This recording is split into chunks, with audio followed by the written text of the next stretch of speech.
Hello everybody, this is an extra video today. I wasn't going to do it, but Machiavellian Mind said something and it made me think about this actually, because if you're a budding mod maker and you wonder how I do the mods I do, this video might actually be handy for you. Now, I like to sit and think and plan mods in my head before I even put anything to paper. That's an important step. You can't skip the thinking part. You can't just dive in and hope it works out, because it won't work out, right? You'll hit problems. At the same time, you can't plan unless you know the editor. So you have to mess about and dive in on the editor, understanding that whatever you make is going to be crap. And then once you've learnt the editor, then you plan and do your mods. So allowing for that particular bit has to be done first. This video assumes you know that, and it should explain to you how I make the big things. Now, first of all, when I'm making a mod, I usually do it at 10 quest lumps. So the version 1 is going to have 10 quests in it. Version 2 will have another 10 quests in it. Version 3 will have another 10 quests in it. Any version between 1 and 2, like 1.5, is just bug fixes, adding small features and stuff like that, which is important. It's probably far more important than 2, 3 and 4, and I'll explain why. You start off with what I would call a basic room. This is a metaphor, right? A basic room. And then you think, I'm going to put 10 pieces of furniture in it. Version 1. Version 1.1, the furniture's floating, so you put it down on the ground. Version 1.1. Version 1.2, bit more decorating. Released. Version 1.3, we need a barman in the corner. Released. Version 1.4, we need some customers. Right? Now it's a bar. This room is now a bar. Right? Version 1.5, which is usually an important release, right? Because it's halfway between 2. Background music, more bar atmosphere. By the time we get to 1.9, we have a fully functional bar, right? Version 1 RD with its 10 quests, now a whole bar with 10 quests. So the slow upgrade in detail happens between version 1 and version 2. And it's all done with little improvements. Now you can plan the 10 quests, the room and your general story arc, but these little upgrades just pad out the ideas you've already implemented. So they're not something you plan, you just think, do you know, a sword rack would look good about there. Then you think, hang on, a blacksmith next to it. I know, I'll make some special weapons that blacksmith sells and nobody else. And suddenly you've got a blacksmith shop with special equipment and people have to go to him to buy it. It's an entire feature in its own right. Some people would call that a mod in its own right. A lot of people do release mods like that. But in the scheme of things, in one of mine, it's a tiny feature. Now, it's ironic that these small mods get, like say 5 stars, when a mod that includes that idea in a much bigger mod will only get 3.5.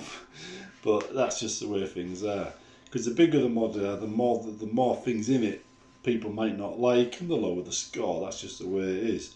But it doesn't mean it's worse than the other mod, because it still has the same features. Anyway.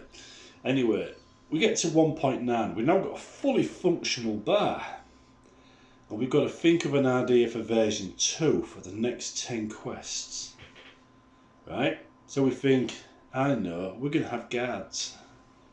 We're going to have guards chasing down crooks that leave the bar. Right? So the guards are added. And we need a guardhouse, so we create another room with a guardhouse in it.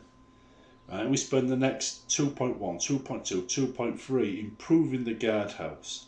So they're not only running around arresting crooks and drunks, but their guardhouse starts to look and feel more like a guardhouse. Now we've got a bar and a guardhouse, and we're up to version 3.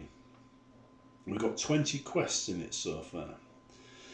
Now on the version 3, you think, do you know, this is a bit of a barren village, this, isn't it? We need to make the whole thing more authentic. So you just do the whole village. So version 3 becomes the point where your mod is more than just a bar now, it's a village mod. Right? And you start adding people. You do 3.1, 3.2, 3.3, bringing the whole thing to life with village quests. So now you've got a village, you've got a bar, you've got a thing. Right? And suddenly this bar, this room mod is become a town mod, and you've got 30 quests in it, and detailed pubs and detailed guards and detailed villages, and you can start adding blacksmiths and anything like that in future versions if you like.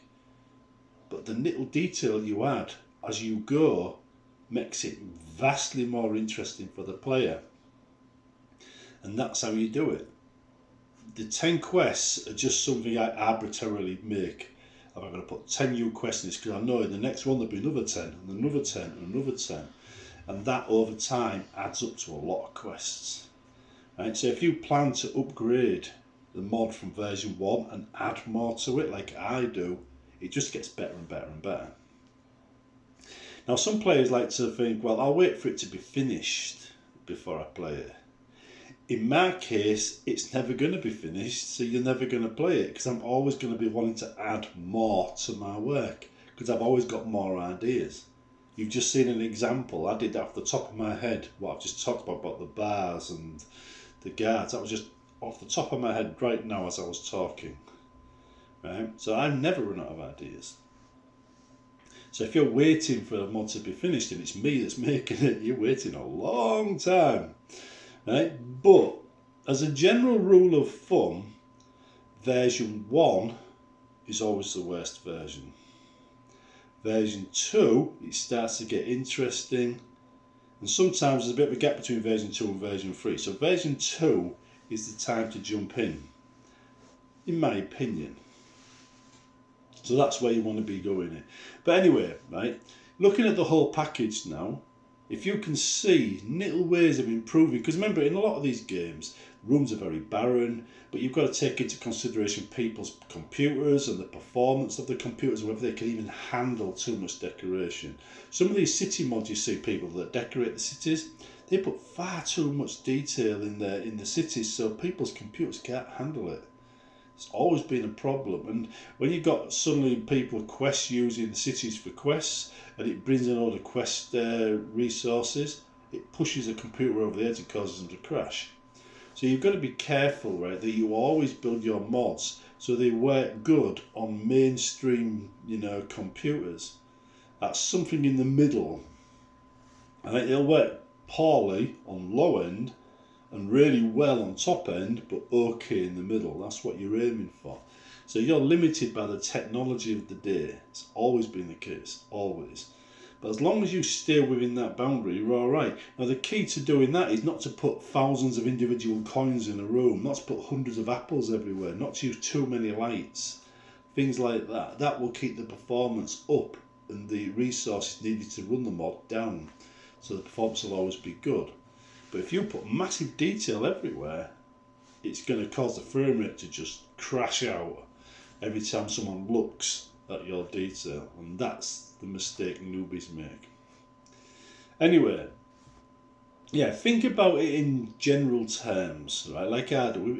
If you don't have to be doing quest mods for this, but just think about major milestones in your mod, and broad brushstrokes, right? So you start out there, and if you want to do a city mod and you weren't doing quests, version 1 might be laying down the buildings and NPCs. Version 2 might be making each home individually look unique. Version 3 might be street life, so you're putting cats and dogs and things like that in it. Version 4 might be your guards, your bandits and stuff like that. Version 5 might improve the lighting. Do it like that. Build it up. And in between versions, just tinker around with the areas, try to improve the areas you've already made. That is how you get the detail in a mod. That's how you build up the detail over time. Now, it's worth learning how to update your mods in such a way so when someone installs an update, it doesn't affect previous versions, as in previous versions are updated, but it doesn't affect saves made in previous versions. When you're scripting, it's a bit difficult. I tend to write a script to update people's saves when I need to. I don't always need to, but when I need to. So unlike Bethesda, that'll just, you do the main quest and then all the bits of the main quest are just left lying around, I clean up all that. You know, I disable things, delete things, whatever I need to do, right? And I have a script that will usually update your save to make sure your save is always using the latest features. As a consequence, when you install an update, you get everything I want you to get. And there's usually no problems whatsoever. But not everybody does that. It's just me, because I like that kind of attention to detail, and I like things to be, you know, backwards compatible. But there's always usually an update quest in man that monitors monitors the progress of your game and makes changes in my mod accordingly. Which is why I get mods like Return to Hell, Go Back to Aftermath, you know, and all that lot. Have all got scripts like that do updates, and they just seem to know what you've done and just seem to fit with your game, and will fit differently with your friend's game because of that one thing.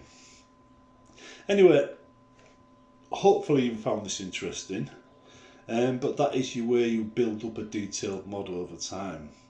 It's easy and it's actually quite fun to do it that way. But every time you get to version 1, version 2, version 3, do something big.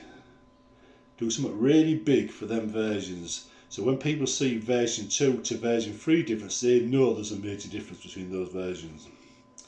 Right, see you in the next one.